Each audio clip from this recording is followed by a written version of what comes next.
This week, Catholics continue to reflect on the birth of our Lord through the nativity scene. St. Francis of Assisi is credited with the first one in 1223. Later in the 15th century, a well-known sculptor created his own unique Christmas creche.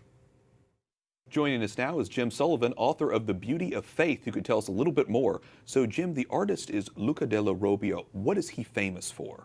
Wyatt, Luca della Robbia was really one of the great artists of the Italian Renaissance. He was the grandfather, the patriarch, if you will, of an entire family of artists, 3 generations. He passed on his artistic skills to his nephew, Andrea della Robbia, who in turn passed on the family tradition to his son, Giovanni della Robbia. But Luca della Robbia was a true innovator.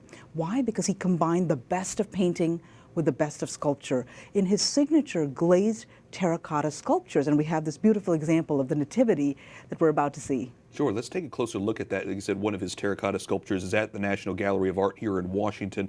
So how is this different than other nativity scenes? Sure. What's unique about this, again, is that signature work of the della Robbia family. White glazed figures against a deep blue background, framed by garlands of fruit and flowers. But this nativity scene is so beautiful because we see the baby Jesus lying on a bed of grass. He is humble and poor, with only the 2 animals close to him. You can almost feel the animals' breath warming the stable of Bethlehem. A choir of angels above singing the praises of God at the coming of Christ into the world. But really it's Mary and Joseph who draw us into this humble scene, because why? They are kneeling in adoration before the baby Jesus, and they're inviting us to do the same, to join, as it were, in this hymn of praise to God.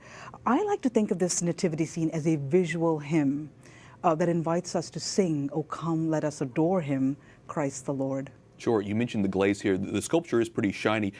Tell me a little bit about this technique and how often he would use this. Sure. This was the family secret, as it were, of the della Robbias. Their glaze recipes that would create these shiny terracotta sculptures were kept a family secret. The clay bed where they were sourcing their materials of clay and glazes were also a family secret.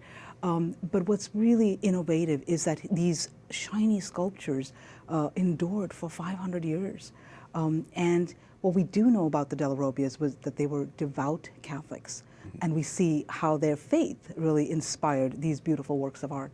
It is so fascinating to hear so much about it, and obviously their techniques and their unique ways of depicting the nativity scene. Jem Sullivan, author of The Beauty of Faith, thanks so much for telling us about it. Thank you, Wyatt.